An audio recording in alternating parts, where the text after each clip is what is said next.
Welcome to the podcast. I am Shane Barker, your host of Shane Barker's Marketing Madness Podcast. Welcome to another episode of Shane Barker's Marketing Madness Podcast. In this episode, we're going to talk about how to successfully start a digital business in the era of tech platforms. My guest, Gennaro Cuofano, is the founder of 4MBA. He's a business developer and strategist with extensive experience in corporate finance. His blog is a leading source of insights on business model strategy and business model innovation. Before 2015, he worked as a financial analyst for a real estate investment company in San Francisco. He's a contributor at hackernoon.com, the startup and entrepreneur media.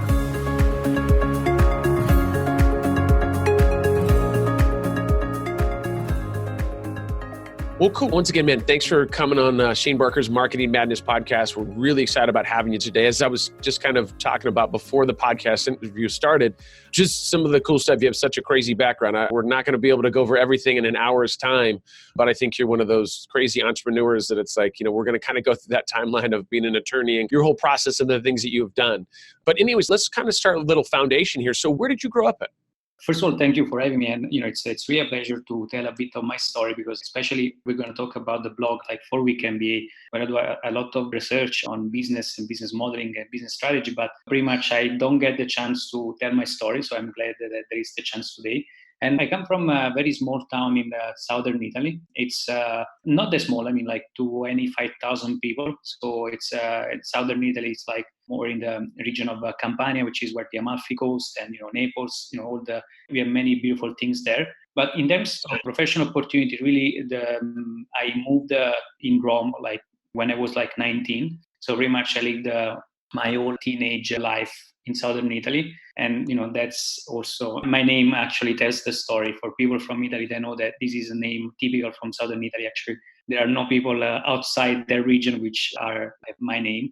Yeah. So if you're Italian, you know that where I'm coming from, pretty much. That's awesome. Awesome. Got a very unique name to a certain region. Yeah, absolutely. It's the Campania region. It's Naples, pretty much, all the Naples area. It's one of the most common names, but outside there, it's not much, unless you go to New York, where we have many Italian-American people, where probably you're going to find this name. But otherwise, they are. Actually, it was fun because a few weeks ago, I was interviewing the vice president of blockchain at IBM. And the funny thing is now he's an American Italian, but he changed his name, his name is Jerry, but in reality, his real name is Gennaro. So it's my same name. This was the first time that found someone American who has my same name. So it was interesting. Nice. Good old blockchain, boy. I tell you, that's something. That's something else. Yeah, good conversation there. So, how big was your family growing up? Pretty much, I grew up really in these small towns since I was 18. And there are many interesting things about where I come from. There are many beautiful places, but I'm very passionate about history. So from one interesting thing, of course, where I'm coming from, it's more the historical side, where there was before the Romans, there were the Etruscans, which were the people that actually were the foundation for the Roman Empire. Yeah. When one of those people that were the foundation for the Roman Empire. So the very important settlement of those people was in my region. And it was also a very important settlement during the Roman time. So for me, which I'm very passionate about history, I think it's one of the most interesting stuff.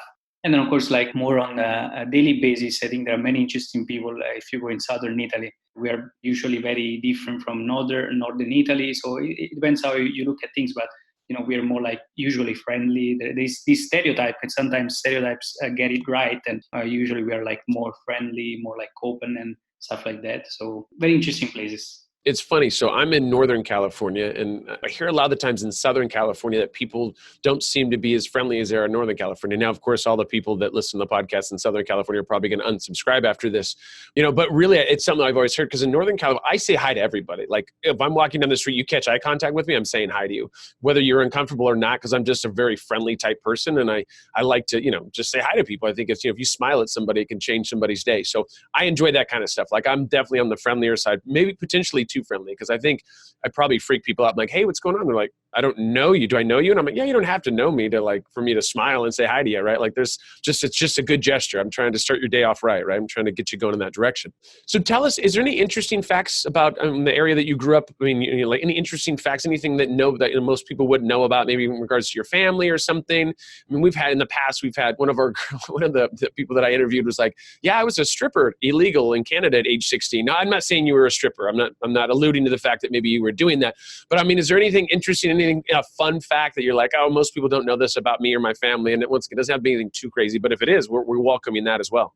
Well, I mean, really, the interesting thing is that I really did a regular life, like nothing crazy, like about me, like about my family. Really, probably the most interesting thing is really that I didn't expect at all to work, for instance, at least like on my side, to work in the digital marketing space. For instance, the funny fact is when I used to live, for instance, in San Diego, a few years back in California, and when I was there, I didn't have idea of this word. So I really got into it when I was leaving California. So it was funny because, when you're in California, you're thinking, okay, you might get familiar with this kind of, digital marketing space. When you're there, instead, I was getting familiar when I was getting out. So they're probably the most interesting stuff. As for the rest, I mean, really, probably more like from a professional standpoint, I lead so many different lives. So probably that's most interesting. But I cannot say I was a stripper or I went to jail or stuff like that. Yeah, so. There's still time. There's still time to go to jail. There's always opportunity out there. You can go. It's always a good experience. Yeah. I mean, you can add it to your resume. I mean, why not? Or maybe not. But either way, there's still time.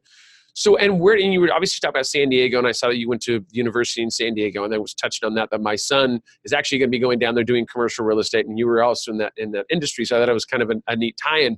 And where do you currently live? Are you back in Italy or? I'm back in Italy. I moved for the first time in Rome when I was 18. Then I moved in the US pretty much when I was like 24, and then I moved back in Italy, in Rome, and I was 29, 28, 29. So yeah, I'm in Rome. I love this place. I think there's, again, I'm pretty passionate about history. So there's a history everywhere you go here. And I think it's a beautiful place, especially if you're running a digital business where you can deal with people from, all over the world. I think it's great, especially because many people they really wish to come here.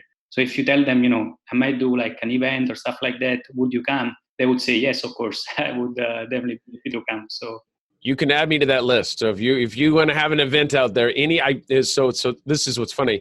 So just recently I have this huge list of events that I'm going to pitch myself to speak at, right? And so the team's getting some stuff together.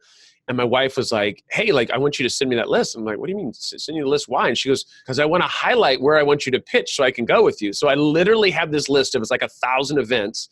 And my wife has like highlighted all the areas that she wants to go to, right? And so now I'm going to go be pitching these, and it's nothing but exotic locations, like, right? And at one point she goes, if she didn't highlight Indonesia, and I go, you don't want to go to Bali? She goes, did I not highlight that? I go, no. She goes, I'll highlight it right now. So I've got this list. I have a honey-do list of places that I have to speak to that are all outside the U.S. We don't want anything in the U.S. I mean, nothing against the U.S., but it's like all exotic locations. And so I'm, who knows? I might be in your town sometime soon if you guys have an event out there. I don't know. My team will be pitching aggressively here over the next few weeks, but that's awesome. So I want to talk about, because once again, your background is very colored in the sense that you've done a lot of stuff, and I feel like in a short amount of time. And I feel like people say the same thing to me. Like when I get interviewed and people are like, well, like, tell us what you've done. And I'm like, I don't know where to start, and I forget stuff. Like I'll go through the whole thing and they're like, yeah, but I thought, don't you teach at UCLA? Oh yeah, that's right. Yeah, I do that too. And they're like, how do you forget that? Like, how do you forget, it's like, how do you forget something that you're doing? And I'm like, well, it's because I have a great team.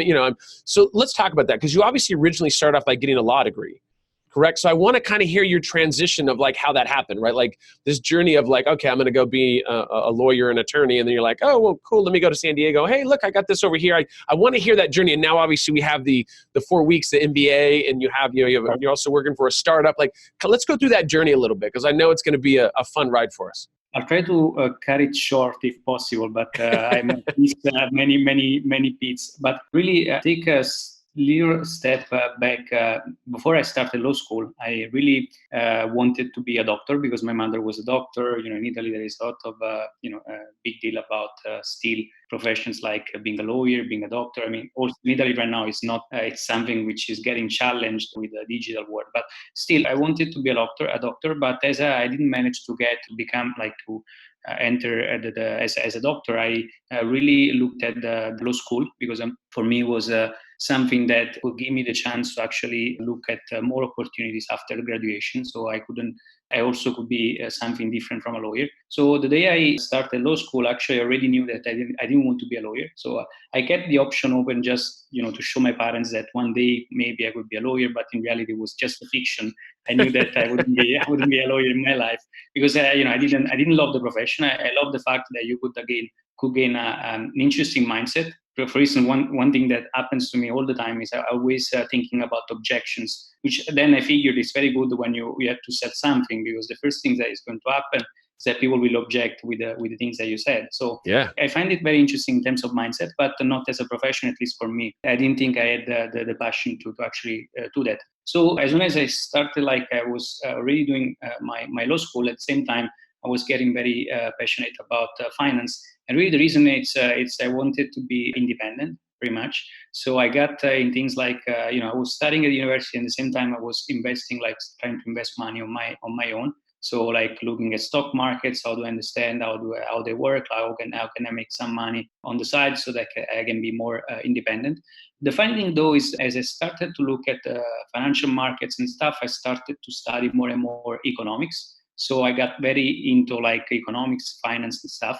So I said to myself, as soon as I finish law school, instead of going for a traditional like law profession, I'll try to change my career so that I can work in the finance field, because I was like, probably if I understand how money moves, then I can probably be free in a way, be independent. So that's more or less what I did. The funny thing though is when I was trying to understand how to be free, at the same time I was studying more. And I was studying more like theory, like economics, macroeconomics, and stuff like that, because I thought, I study those things and then I understand all of a sudden how the real world works. And this would be like a realization that after many years, I had to forget many of the things that I've learned actually to really understand how the real world works. And this is going to connect to the 4-week MBA concept. So pretty much, really, I finished law school. I then went for an internship in the US in Washington. I came back in Italy, then started the apprenticeship. But then on the same side, on the other side, I was also doing like an MBA so that I could change the career as fast as possible. And then as soon as I started my MBA in Rome, I finished the MBA in San Diego. And in San Diego, I found I was lucky to find like a job opportunity there. I joined a company, commercial real estate. That was more like analysis, and then like more like control and finance of department of the company.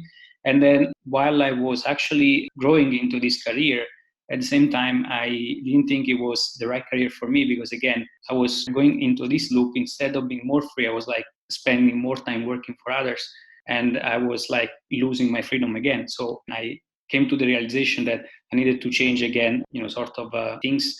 And so I quit my job, even though I could be in the US for a few years, like easily, because I had a working visa, which something today is a luxury. But Yeah. I had this working visa, so I just quit. I came back to Italy, and then I get familiar with all the concepts of digital marketing, and that's where I started really the 4-week MBA as a concept. Even though the idea came to me when I was doing first the MBA, because I found that many of the things that I was learning quite interesting. But at the same time, when I started to work like also in the real world, also like when I was working for a commercial real estate company, where also when we were doing analysis, the kind of analysis that we were doing in many cases didn't imply the sort of complex models that, for instance, we were using at school when I was doing, for instance, my emphasis in corporate finance. So I figured many of those things that I've learned, while they may be useful in some narrow spaces, in reality, in the real world, they are not getting used at all. So that was my first realization. Okay, so how do I create the sort of business school which I wish I had, and at the same time I can document this process? So I was doing it more for me. So okay, how do I grow?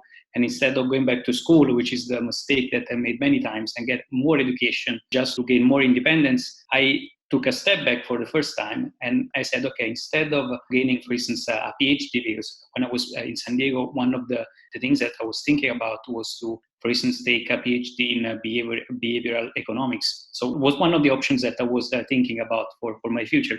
And then I took a step back. I said, okay, I'll do the same. I'll try to do it more like on my own. So I'll try to do like my own research and start to do like the whole thing on myself and document everything. And that's more or less how 4-Week MBA sort of started, but then it also evolved. So I don't know if I jumping too much ahead, but things sort of connected. So based on my positive experiences, but also based a lot on my negative experiences, I understood the things that I wanted to do in life, and also the kind of project that I wanted to build in the business world. So that's more or less the process. And then if you want to go more like in the 4-Week MBA, concept, but more or less is the journey from when like I went from law school and then went back, finance, and then went back to become like more on the digital entrepreneurship. And then as I was kicking off the 4-Week MBA, so we are in 2015, 2000 more or less 16, I realized that actually getting digital business off the ground was way more difficult than I thought. So I reached out like 6 months, it's going to kick asses. I'm going to, I'm going to be millionaire and stuff like that. But in really, after 6 months into the project, and then after like 12 months, I was making decent money, but nothing like I could do it full time. So I said, okay, what am I missing here? And in reality, I thought about it, and I realized that was the marketing and sales. Because when I was, working as in finance, law and finance, I thought the sales guy on the other side was a BS vendor. So to get out from this mindset, for me to actually understand, okay, actually this is not the case, because actually if you are not able to get customers in the first place, actually to understand how to explain the value that you have to actually gain customers, no way that you're going to make it as a business person. So I went back to the market in Italy. I looked for some projects, and then one day I found these projects, which was called WordLift, which is a startup here in Italy. Pretty much is a AI tool for SEO. I joined the team because I was like, okay, this is great, because in this case I'm going to learn as much as possible, because I'm in charge of business development. So I'm going to learn as much as possible about the things that I have a clue. That was why I pushed myself into this. And as I was, working in business development, actually, I feel that, for me as a salesperson to actually close a deal, especially more enterprise level, I needed to understand how my client was making money, what was the business model, what was in the business. I was like, okay, this is the topic I want to invest and my probably next 10 years of my life. And this is how slowly I brought also the 4-Week MBA to focus on those topics, because I was doing it on real life. I was interested, also the theory of it, and then I was passionate about it. So I was like, I can go on studying this stuff also for a decade or so. I have no issue with that. And that's how I started to push the 4-Week MBA toward that direction. And because like 2015, 17, 18, the blog didn't take off really, because I wasn't really focused on the blog. I was focused on bringing traffic from third platforms. Like, for instance, I had, over the years, more than 30,000 students on Udemy, sold many ebooks on Amazon. But at the same time, as you can imagine, when the distribution is not yours, actually what happens is that you end up getting just a fraction of what you earn. And the problem is also your message, your brand message, your identity gets actually diluted in the distribution process because you don't control that. So when I actually realized that, and I actually realized that the blog was for me the channel to gain control over my identity, the kind of brand I wanted to build, I went back like 2017, beginning of 2018, I started to push on the blog. And the first realization was when I published a piece about DuckDuckGo, which is a search engine that prioritizes on privacy. And it went viral. And I think in a couple of days, it got 100,000 visitors. I'm talking about the blog. So like on social media, it was like way more viral. So I was like, interesting. So probably the blog really has some sort of potential that I didn't understand yet. So beginning of 2018, I started to focus the emphasis on business strategy, business model innovation. And that's where I focus my effort. And that's where I am today. And really, I started a process where I was like, okay, do I go back to school, I do a PhD, or just documenting the things that I'm doing? And I start doing this on 4-Week MBA. So even at the time, it was still called the 4-Week MBA. Probably it would be more appropriate to have in the name something like a real life PhD, or I don't know, like something more in this way. So yeah, I think it's interesting because when you talk about how your transition, like what you did, it's like your big thing is like freedom, right? Like you're like, hey, I want to like not have to like do the 9-to-5 type deal, right? Like I want to work whatever hours I want, which really fits well into the digital life, right? I mean, I'm here at my office here in Sacramento, but I can literally go anywhere and do a podcast and do this. And, so I do enjoy that freedom. Like my wife is a nurse. And so she works like 7 days on, give or take, and then she has 7 days off. So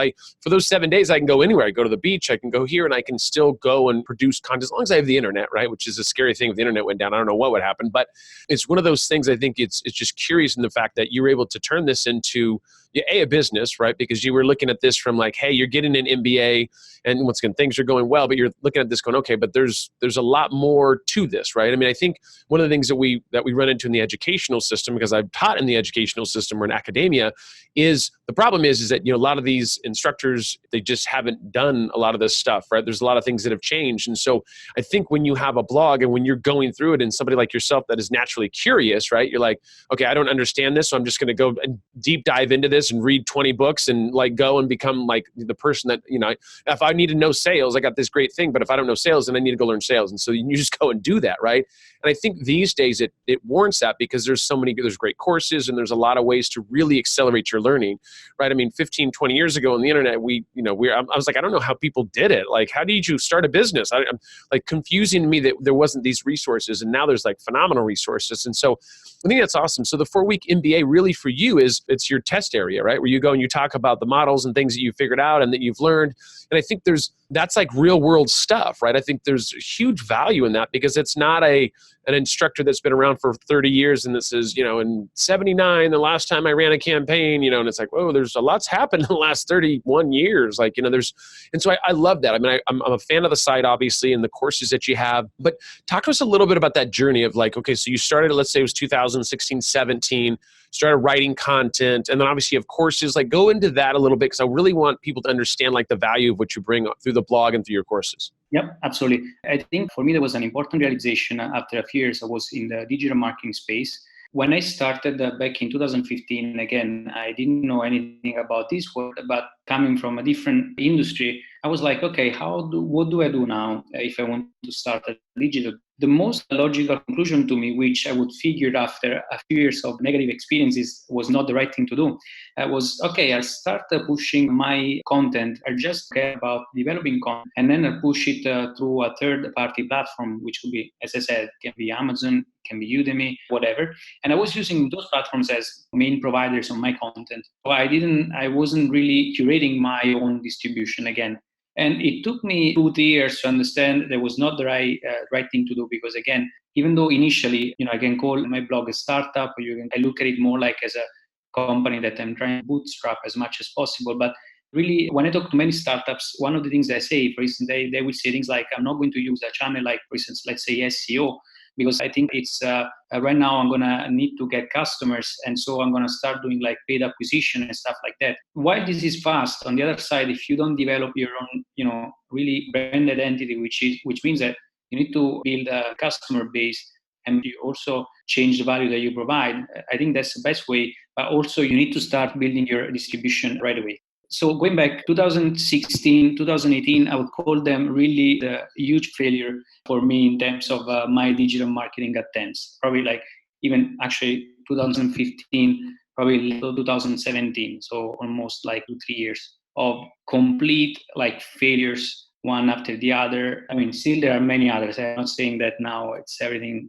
works out, but really, I think the failure was number one, I wasn't relying on my own distribution. Number two, the whole pricing thing was completely messed up because I didn't control it. So it was really a matter of creating control over my own business.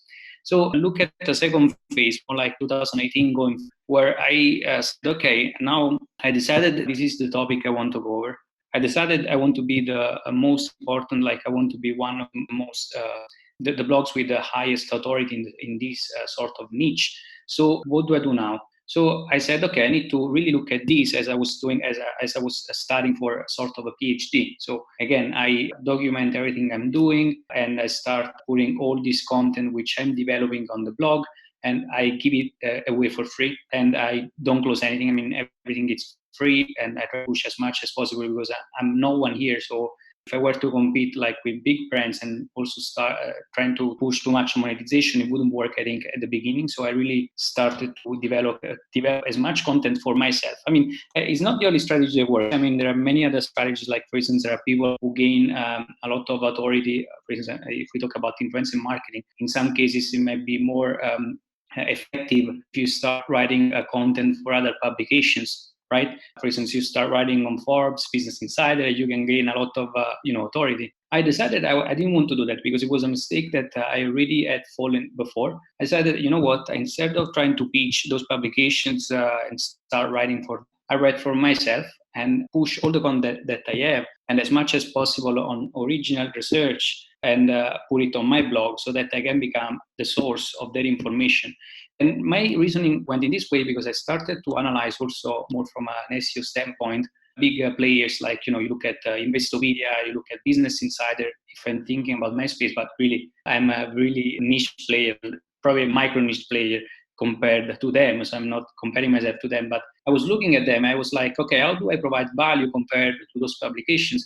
And really my answer was, the way I provide value is I go as much as possible into content development, which means that in my case, I invest as much as possible on the product because I'm a publisher. So my product needs to be like the best that I can. And I will invest as much as possible on research, because if I look at a publisher like, for instance, Investopedia, which is one of the largest in the business space. I mean, you look at the articles they have, they are great. I mean, those are great articles, but at the same time, as they are a company who scaled, at the same time, they cannot invest the amount that I do invest in content, because otherwise I will go bankrupt tomorrow.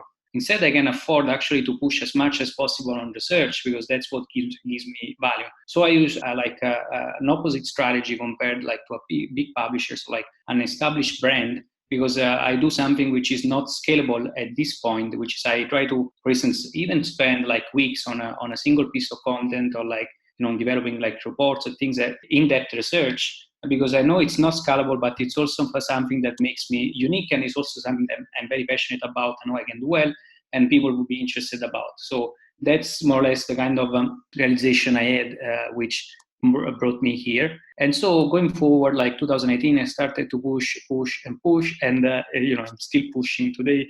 And that's how the blog gained traction.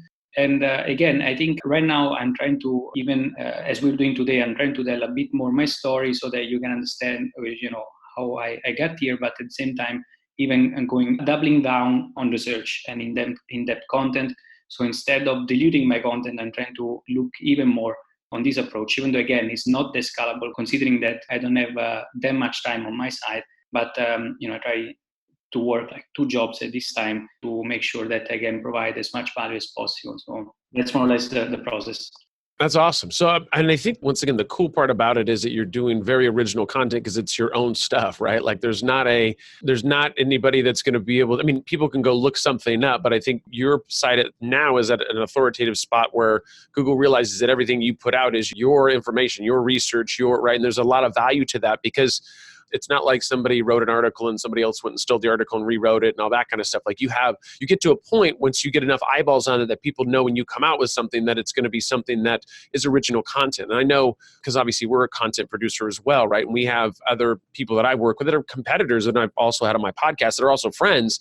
And that's what they do, is they put out usually a big original piece of content, and then people backlink to it naturally because it's like a good, it's about whatever it is, right? Like Andy Crestodino came out with one just recently. And he's like, I do this once a year, and I'll get 200 backlinks or 500 backlinks to it because people know it's some great content. We interviewed 5,000 marketers or 1,000 or 500, whatever, and there's some good information there, and people wait for that every year. And so there's some huge value in that, because I think that's what it comes down to, is data, right? It comes down to an experimentation, because not everything that we read will work for my business, right? And maybe there's some stuff that doesn't work for your business, but the fact that you're talking about that, and you were very blunt in saying, hey, in the first 2 years, like, it's kind of a failure, which is awesome too, like, right? And so it's difficult because people go, well, if it's a failure, that's terrible. I'm like, no, not really. You're just figuring out what's not working, right? Like you look at, there's 1,000 things you can do. You just got to knock down that list and do all the stuff that's stupid and you do it. And then you're like, okay, now I know what works, right? That's how we get to this point and not give up halfway through, right?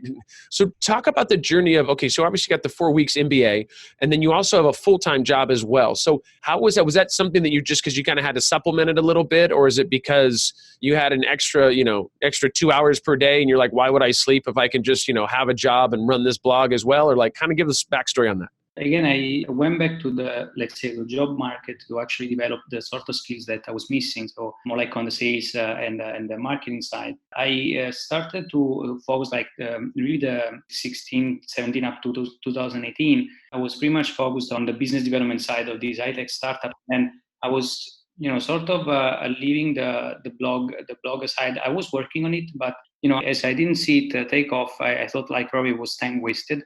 So I was just using it as a way to sell, the educational materials that I had.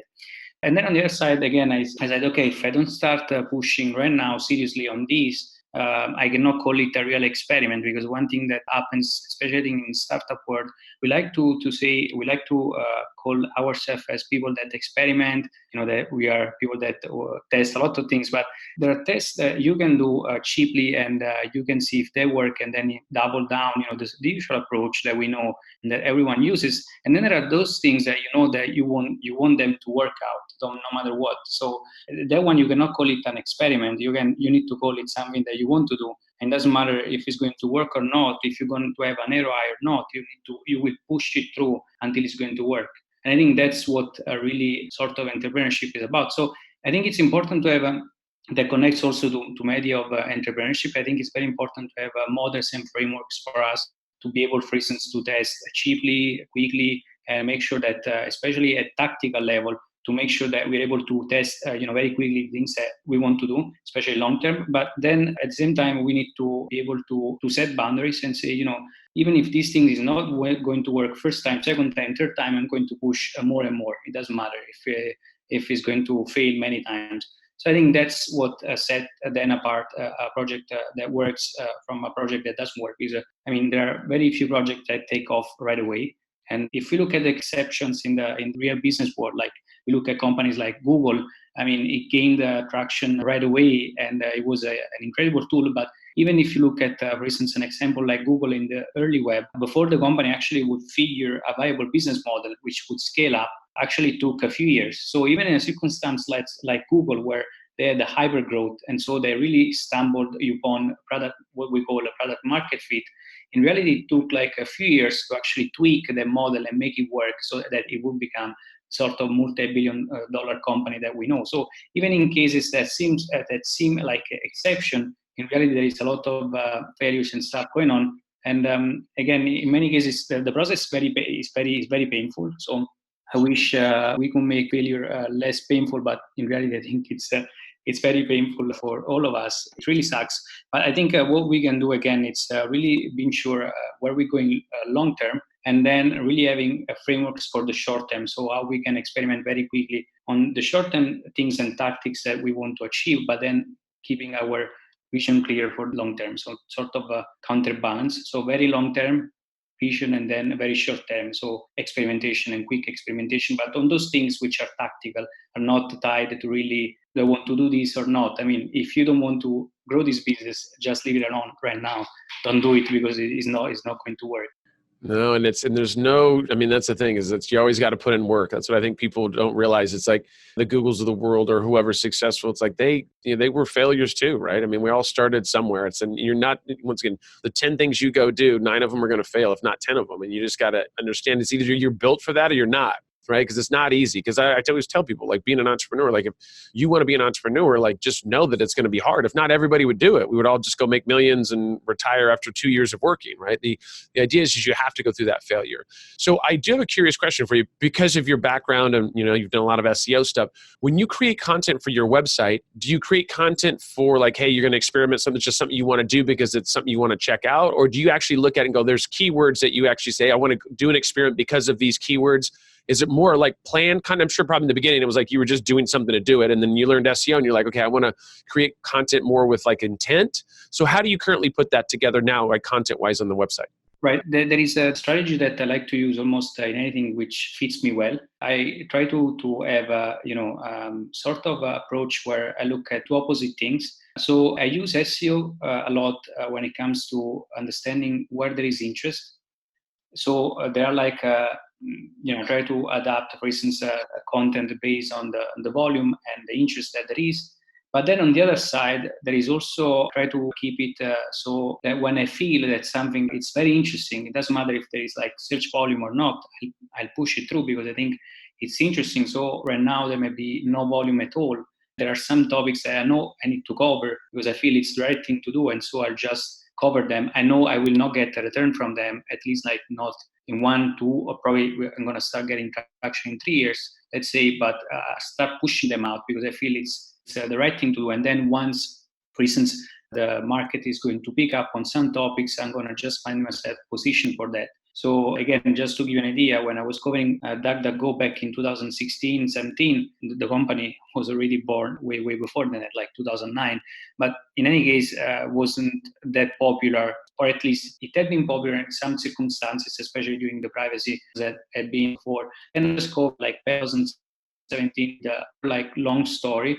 And there was really no thought process or like strategy behind it. I was simply excited about it, so much excited that I covered it. And then it first gained traction initially, but then it gained traction also after a couple of years when people were again interested into this. So I think two approaches for me. Like one, yes, use SEO. It's an incredible source of data.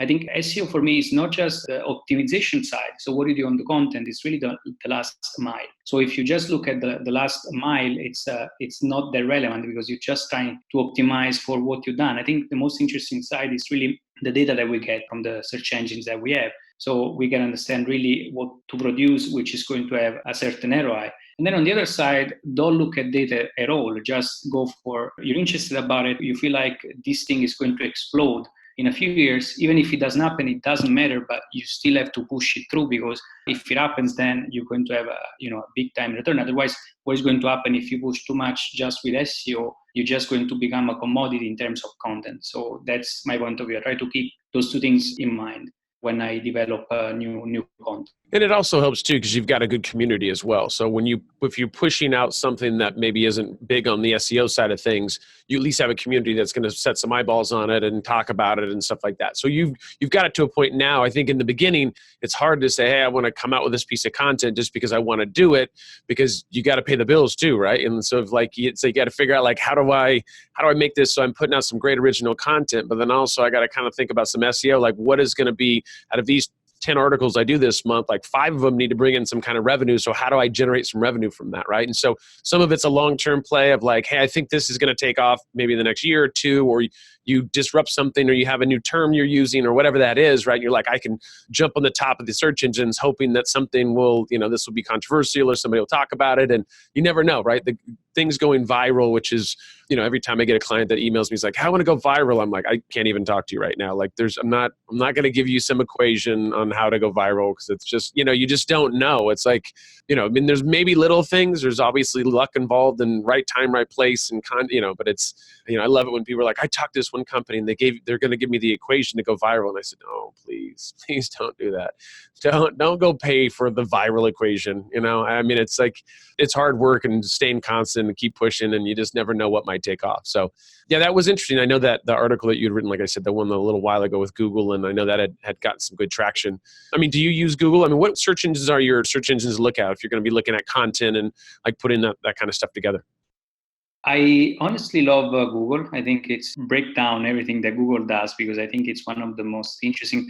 And not because, of course, when I cover the Google, for instance, business model, one of the things that they tell me is, this will never apply to my company. But the point is not if it will apply to your company, but whether you understand the logic of a platform that actually is controlling your distribution. So the reason why I say, I talk about Google, Amazon, or other platforms, is just because right now, those are the gatekeepers that keep you from gaining customers and connecting with your audience. So if you don't understand the logic, the business logic that is behind those platforms, so how would you become a better, build a better small business? So that's the whole premise of why I'm so much obsessed, for instance, with Google or Amazon, the sort of huge companies, but with a different perspective. So I'm not trying to tell you that necessarily like how to be like Jeff Bezos or like how to be like the Steve Jobs. I'm just telling you those are the business logics behind those companies. You better understand them. If you can understand them, you can surf this wave and gain traction for your business. Otherwise, you're gonna have hard times, just like I did when I started my digital business.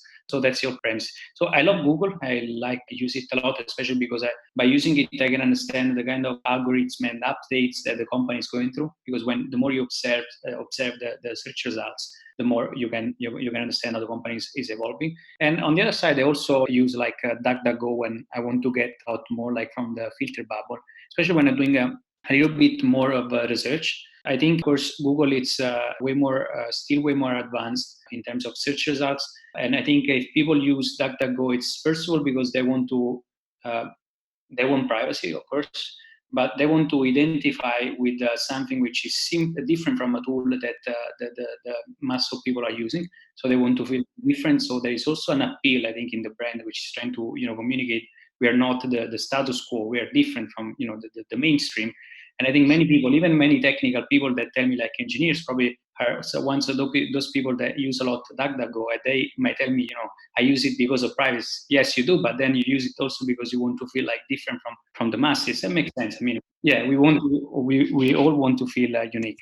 And then also again, just because sometimes the fact that DuckDuckGo might give results which are completely different from Google, it's interesting because you can find more stuff information that otherwise you wouldn't find on Google. So if I'm doing a little bit like research, I try to use more like DuckDuckGo, but otherwise my default mode is usually Google, again, because it enables me also to study more the platform, understand what's going on, kind of changes that they're doing. It's interesting sometimes because you can actually see live while you're doing a research, the kind they're doing, for instance, an algorithm update on certain queries, and you can see it live. You can see how they're experimenting. It was actually an interesting experiment that ran a few weeks ago, which was like deduplication, which they pretty much took off from the organic results if you were inside a feature snippet, which is the answer box that you on top of the results. And it was interesting because I could see that live and I could interact with some people from Google and say, look, you've done this update and you actually rolled it out on desktop, even though on desktop it doesn't make any sense. Because, for instance, there was a feature snippet variation, which looks like a knowledge panel. So it's on the left side of a search if you're looking at the screen. And actually, it takes you away traffic, but it's not. It doesn't make sense because people on desktop are not behaving like mobile, but Google was treating them as the same thing. So I said, look, I mean, this doesn't make sense. And indeed, I mean, also they got the feedback also from other people from the community, and they rolled back this feature just on this specific feature snippet variation. So it was interesting to see, things are happening live. You can contribute and make sure, that also going back if they're doing experiments that are wrong, I think. So yeah, that's awesome. That's kind of nice. You get that real world feedback from, and you can kind of chip in and tell them, hey, I like this or don't like this. I also think it was interesting. You were talking about Google and Amazon and stuff. And I have clients that will come to me and like, if they want to write a book or something and like, hey, how should we do this? Like when we write our book, should we put it on Amazon? Should we do, and I think it's always the big question because it's like, they're the big one, right? So you're like, well, the initial reaction is of course, because then you're going to get, if you get so many reviews and you get this, and then all of a sudden this is great. And then they're like, man, this is super awesome. And you put your book up there for $20 and then, each book is worth $2 to you. Not really, but I mean, it's like this small, and you're like, this is awesome. And I probably wouldn't get this traction. And at what point, like, I mean, cause you did that, right? I mean, you're like, man, this is awesome. You did Udemy, you did all this stuff. I'm building a community. And you're like, man, I'm getting pennies on the dollar compared to like with the time I'm putting in, and you have no control over pricing, right? They come in and say, hey, I can charge $1, $2, $9, $100. And you're like, I'm not really in control of anything.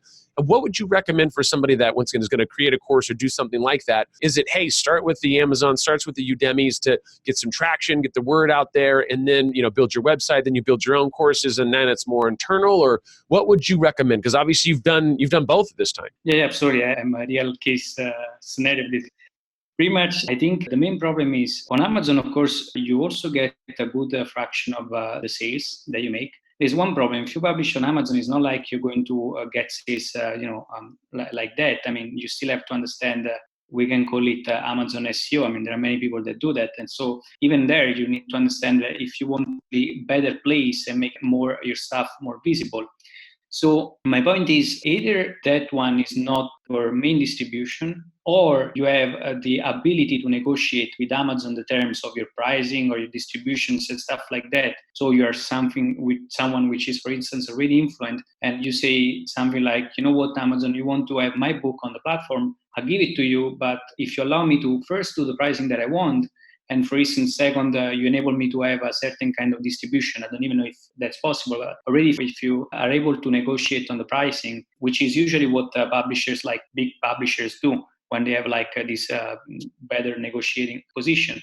Or otherwise, if you really want to have Amazon as a main distribution channel, you better understand that either you start publishing a lot, which means that you start getting into the logic of a platform that doesn't have any interest in selling your stuff, but in actually showing variety and convenience, which is what Amazon mission is about. Yeah. Or actually you either publish a lot of stuff, or you become very good at Amazon SEO, or actually get into the mindset of, okay, I'm going to push this thing on Amazon, but I don't have any expectation. So those are the three things which I'm not very fun about those things. So my suggestion is either go with an established publisher. You might take a few pitches and stuff like that, or go back and again work on your personal brand if you're trying to build like personal branding business, use like influencer marketing, or otherwise, just like I did, go back and invest, developing content, become a sort of authority in a space. It's going to take time. It's not a process that becomes like that. It happens like that. But you're going to strengthen your negotiating position. And so you're going to be in a position to actually go back to a platform and Amazon and say, look, I'll publish this book with you just at this condition. So unless you have the negotiating power to do that, again, you are just another guy on a third-party platform that will have its content commoditized. There are exceptions. Of course, you can become a bestseller on Amazon. There have been many people that have done that. But I think those are more exceptions than the rule. I mean, probably more than 99.9% of people don't back, and then there is that small percentage of people that make a lot of money, make a lot of noise, and then you're like, okay, I'm gonna be one of those. But this is really an exception. This is a thing. So it's funny. I have a course that I'm coming out with here soon. It's called howtobeaninfluencer.com. But the premise of it is exactly kind of what we talk about here is like influencers come to me all the time because I do a lot of speaking events about the influencer stuff. And UCLA, I have a personal branding, how to be an influencer course. The funny part about it is that every influencer comes to me and says, oh my God, the algorithm at Instagram and the algorithm here and the algorithm this. And I'm like, listen, the problem is this. It's no different than, Google, is no different than Amazon, no different than Instagram. Like, you don't own those websites, right? And what they care about is going to be different than what you care about. So if you're worried about the algorithm today on Instagram, it's only going to get worse, right? It's not going to get better for you. Like, they're not really, I'm not saying they don't care about you, but they care about what they care about, right? Like what's going to bring in money. And so it really comes down to that. And then what we talk about in the course is literally how to build your own brand. And it really comes down to building your own website, like you've talked about. Like originally you were doing it on third party and you're like, God, my distribution is literally through a third party that could shut down or do whatever they want. Like I have no control over that. So when you build your website, and what I tell through the course is like, hey, build your website, and then you have Instagram, all these other things, and you drive the traffic there. So if Instagram goes down, it sucks, but you don't have your everything on there. I mean, I know influencers that literally that is their website. Like their Instagram is their profile. That's everything. That's their media kit, their everything. And then if Instagram decides to change a policy or decides to cut back on your content, and now you're down to engagement at 50%, they're going to tell you, yeah, you can get that back up. You're going to have to pay for that, right? So it's this whole situation where I'm trying to educate, and you're kind of saying the same thing, is like, hey, I'm not saying don't be there, but just understand what their motives are. And right? And understand like how you're going to be able to use it to your advantage. Like you should be collecting email addresses and you should have your own money paid. You should have your own money website. That should be where you're going and people should be buying stuff. And you use these and leverage them the way you want to leverage them, but don't put all your eggs in that basket. Because once again, you never know. The algorithm at tomorrow on Amazon could totally change. And if you don't know SEO for Amazon, which people are like, I didn't even know that was a thing, then guess what? You're going to lose rankings. And there's nothing you can do about that. Like literally there's nothing you can do except now you got to go try to figure it out. You got to hire somebody. You got to try to get your book back up to where you need it to be able to make your small percentage on whatever that is. So I don't know. I just think that's interesting because once again, it's, and I love the fact that you look at those types of business models, right? I mean, that's one of your big things is obviously with the finance background and an attorney and all the other fun stuff. And you're looking at this thing going, okay, like, let's look at like, what do we got going here? I mean, your bigger thing, which is most people don't do is like, let's look at the big fish. Let's look at what these guys are doing. And so at least we understand it. We're not going to be able to copy them, or maybe on a smaller scale you can, but let's take a look at this. Like, let's really evaluate what's going on there, because that, most people don't know how to do that, don't understand that, but that's where they can follow your blog and go, hey, I don't need to go and understand all this. Like, as long as you can read, right?